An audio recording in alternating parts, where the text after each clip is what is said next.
ত্রিপুরা মধ্যশিক্ষা পর্ষদ পরিচালিত মাধ্যমিক এবং উচ্চ মাধ্যমিকে উত্তীর্ণদের অভিনন্দন জানালেন মুখ্যমন্ত্রী ডাক্তার মানিক সাহা। সেই সাথে তাদের উজ্জ্বল ভবিষ্যতের কামনা করেন।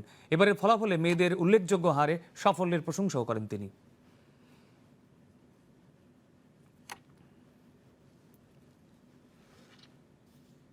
যারা আজকে রেজাল্ট উত্তীর্ণ হয়েছেন তাদেরকে আমি শুভেচ্ছা জানাবো সবাইকে, এবং আগামী দিন যেন আরও ভালো করে পড়াশোনা করে ত্রিপুরার নাম নিজের তো উজ্জ্বল হবেই, ত্রিপুরার নাম যেন উজ্জ্বল করে।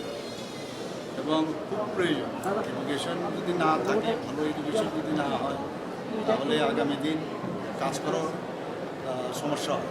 এবং এই এডুকেশনের উপর ভিত্তি করে আজকে দেখুন এখানে যে অফার আমরা দিলাম, তারা তো এই প্রপার এডুকেশন পেয়েছে বলেই তো তারা পরিশ্রম করে আজকে এই চাকরিগুলো পাচ্ছে। আজকে ভালো রেজাল্ট করেছে, আমি শুনলাম যে মহিলারা নাকি সবচেয়ে ভালো রেজাল্ট।